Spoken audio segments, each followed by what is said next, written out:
بسم اللہ الرحمن الرحیم۔ السلام علیکم۔ آج ہم اس ویڈیو میں عہد نامہ پڑھیں گے اور اس کی فضیلت و برکات جانیں گے۔ رسول کرم صلی اللہ علیہ وسلم نے فرمایا کہ جو کوئی اس عہد نامہ کو تمام عمر میں ایک بار پڑھے تو بے شک ایمان کے ساتھ جائے اور بہشتی ہونے کا میں ضامن ہوں۔ حضرت جابر رضی اللہ تعالی عنہ فرماتے ہیں کہ میں نے رسول اللہ صلی اللہ علیہ وسلم سے سنا ہے کہ آدمی کے بدن میں 3000 بیماریاں ہیں، 1000 بیماریوں کو حکیم جانتے ہیں اور ان کی دوا کرتے ہیں، لیکن 2000 بیماریوں کی دوا کوئی نہیں جانتا۔ بس جو کوئی اس عہد نامہ کو اپنے پاس رکھے تو اللہ تعالیٰ اس کو ان 2000 بیماریوں سے محفوظ رکھے گا۔ حضرت ابو بکر صدیق رضی اللہ تعالی عنہ فرماتے ہیں کہ میں نے رسول اللہ صلی اللہ علیہ وسلم سے سنا ہے کہ جو کوئی اس عہد نامہ کو اپنے پاس رکھے تو سانپوں اور بچھوؤں سے امن رہے گا اور اس پر جادو کا اثر نہیں ہوگا، اور بدگویوں کی زبان بند ہو جائے گی، اور لکھ کر پانی میں دھو کر درد مند کو پلائے تو شفا پائے۔ اور حضرت خاتون جنت رضی اللہ عنہا فرماتی ہیں کہ میں نے رسول اللہ صلی اللہ علیہ وسلم سے سنا ہے کہ جو کوئی اس عہد نامہ کو شفیع لائے اس کی حاجت بر آئے، اور جو شخص اس کو مشک و زعفران سے لکھ کر مینا کے پانی سے دھو کر 3 دن صبح کو پی لے گا اس کو فہم اور عقل زیادہ ہو، اور جو کچھ سنے یاد رکھے اور وہ ہرگز فراموش نہ ہو۔ حضرت امیر المؤمنین رضی اللہ تعالی عنہ فرماتے ہیں کہ میں نے رسول اللہ صلی اللہ علیہ وسلم سے سنا ہے جو کوئی اس عہد نامہ کو پڑھے اور مردوں کو بخشے اس کی قبر مشرق سے مغرب تک پر نور ہو، اور اگر اس کو مردے کی قبر میں رکھتے تو اس مردے کو 7 پیغمبروں کا ثواب ملے گا اور منکر نکیر کا سوال اس پر آسان ہوگا، اور اللہ تعالیٰ 1,00,000 گز داہنے اور 40,000 بائیں، 20,000 گز سر اور 40,000 گز پاؤں کی طرف سے عذاب دور کرے گا، اور اس کی قبر ایسی کشادہ ہو کہ آنکھ کام نہ کر سکے۔ اور اس عہد نامہ کے اللہ تعالیٰ نے ایک صورت بنائی ہے، جو قبر میں پاس رکھے قبر سے اٹھے تو فرشتہ بن کر سامنے آئے، بہشتی حلہ لا کر پہنائیں اور براق پر سوار کریں، پھر اللہ تعالیٰ یوں فرمائے کہ اے مومن تیرے ساتھ عہد نامہ ہے، تو خوش ہو کہ تو نے دنیا میں اس عہد نامہ کو ہر روز پڑھا ہے، آج اس عہد کو وفا کرتا ہوں، تاج سر پر رکھ اور بہشتی جامہ پہن اور براق پر سوار ہو، اور بلا حساب و کتاب بہشت میں جا، اور قیامت کے دن اس کا منہ 14ویں رات کے چاند کا سا ہوگا۔ لوگ یہ دیکھ کر شور مچائیں گے کہ یہ کوئی پیغمبر ہے یا کوئی اور بزرگ ہے کہ ایسی بزرگی سے آتا ہے، تو اس وقت بہشت کا نگہبان فرشتہ کہے گا کہ یہ پیغمبر نہیں ہے، امت محمد مصطفیٰ صلی اللہ علیہ وسلم کا ادنا غلام ہے، چونکہ دنیا میں یہ عہد نامہ ساتھ رکھتا تھا اس لیے یہ اس کا نور و برکت ہے۔ تب لوگ ہاتھ ملیں گے، افسوس کہ اتنی مدت ہم دنیا میں رہے اور اس مکرم و معظم عہد نامہ سے غافل رہے۔ اس لیے ہر مسلمان کو لازم ہے کہ اس عہد نامہ شریف کو زبانی یاد کر کے ہر روز اس کا ورد کرتے رہیں اور اس کے ترجمے کو ذہن نشین کریں۔ چلیے عہد نامہ پڑھتے ہیں۔ بسم اللہ الرحمن الرحیم۔ اللہم فاطر السماوات والارض عالم الغیب والشہادة انت الرحمن الرحیم۔ اللہم انی اعہد الیک فی هذه الحیاة الدنیا واشہد ان لا الہ الا انت وحدک لا شریک لک واشہد ان محمدا عبدک ورسولک فلا تکلنی الى نفسی فإنک ان تکلنی الى نفسی تقربنی الى الشر وتباعدنی من الخیر وإني لا أتكل إلا برحمتك فاجعل لي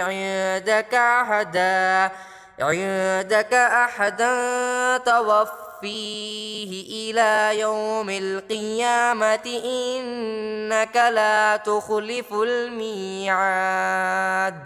وصلى الله تعالى على خير خلقه محمد وآله وأصحابه أجمعين برحمتك يا أرحم الراحمين. اللهم فاطر السماوات والأرض عالم الغيب والشهادة أنت الرحمن الرحيم. اللهم إني أعهد إليك في هذه الحياة الدنيا وأشهد أن لا إله إلا أنت وحدك لا شريك لك، وأشهد أن محمدا عبدك ورسولك.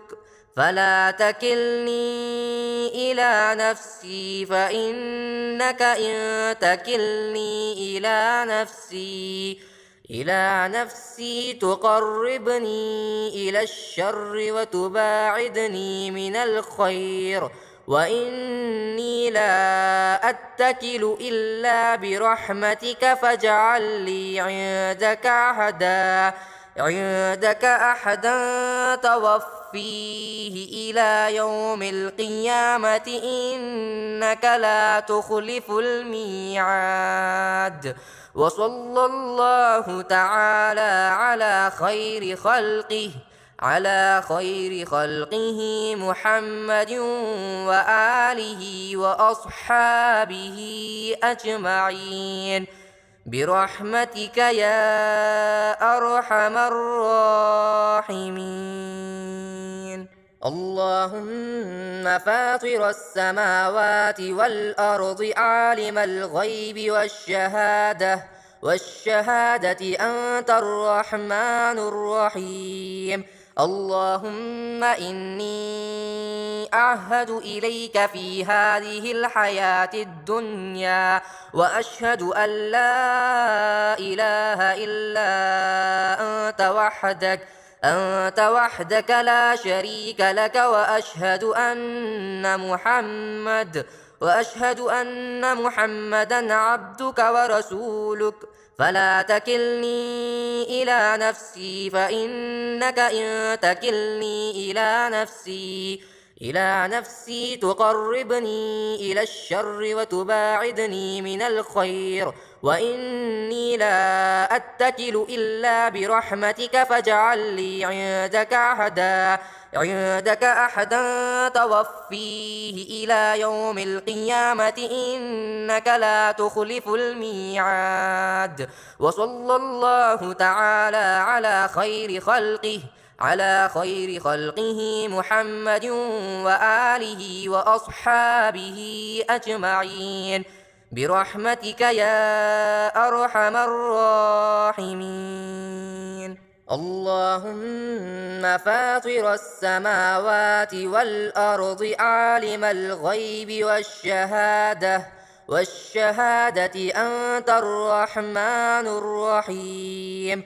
اللهم إني أعهد إليك في هذه الحياة الدنيا وأشهد أن لا إله إلا أنت وحدك لا شريك لك، وأشهد أن محمدا عبدك ورسولك. فلا تكلني إلى نفسي، فإنك إن تكلني إلى نفسي تقربني إلى الشر وتباعدني من الخير، وإني لا أتكل إلا برحمتك فاجعل لي عندك أحدا توفيه إلى يوم القيامة إنك لا تخلف الميعاد. وصلى الله تعالى على خير خلقه محمد وآله وأصحابه أجمعين برحمتك يا أرحم الراحمين. اللهم فاطر السماوات والأرض عالم الغيب والشهادة أنت الرحمن الرحيم. اللهم إني أعهد إليك في هذه الحياة الدنيا وأشهد أن لا إله إلا أنت وحدك لا شريك لك، وأشهد أن محمدا عبدك ورسولك. فلا تكلني إلى نفسي، فإنك إن تكلني إلى نفسي تقربني إلى الشر وتباعدني من الخير، وإني لا أتكل إلا برحمتك فاجعل لي عندك أحدا توفيه إلى يوم القيامة إنك لا تخلف الميعاد. وصلى الله تعالى على خير خلقه محمد وآله وأصحابه أجمعين برحمتك يا أرحم الراحمين. اللهم فاطر السماوات والأرض عالم الغيب والشهادة أنت الرحمن الرحيم. اللهم إني أعهد إليك في هذه الحياة الدنيا وأشهد أن لا إله إلا أنت وحدك لا شريك لك، وأشهد أن محمدا عبدك ورسولك. فلا تكلني إلى نفسي، فإنك إن تكلني إلى نفسي تقربني إلى الشر وتباعدني من الخير، وإني لا أتكل إلا برحمتك فاجعل لي عندك أحدا توفيه إلى يوم القيامة إنك لا تخلف الميعاد. وصلى الله تعالى على خير خلقه محمد وآله وأصحابه أجمعين برحمتك يا أرحم الراحمين.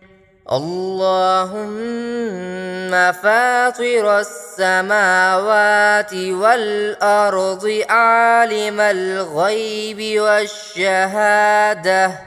والشهادة أنت الرحمن الرحيم.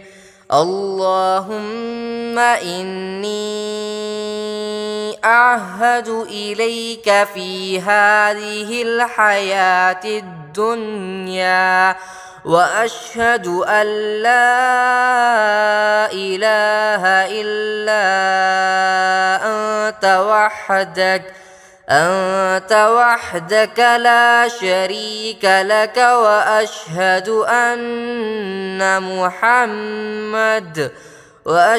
أن محمدا عبدك ورسولك.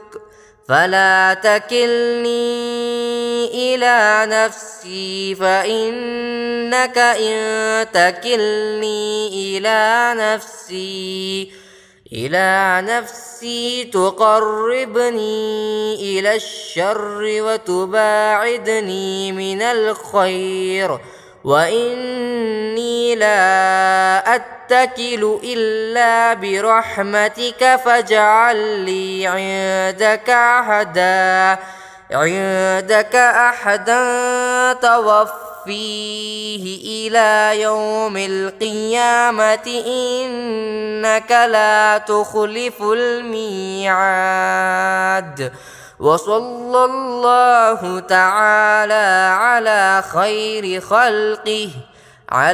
خير خلقه محمد وآله وأصحابه أجمعين برحمتك يا أرحم الراحمين. اللهم فاطر السماوات والأرض عالم الغيب والشهادة أنت الرحمن الرحيم. اللهم إني أعهد إليك في هذه الحياة الدنيا وأشهد أن لا إله إلا أنت وحدك لا شريك لك وأشهد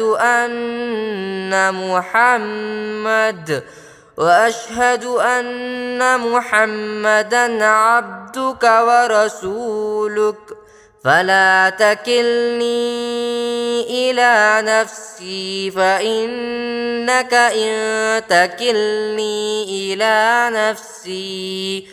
إلى نفسي تقربني إلى الشر وتباعدني من الخير، وإني لا أتكل إلا برحمتك فاجعل لي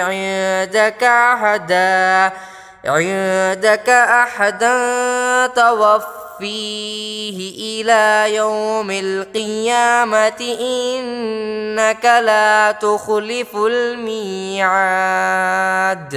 وصلى الله تعالى على خير خلقه محمد وآله وأصحابه أجمعين برحمتك يا أرحم الراحمين.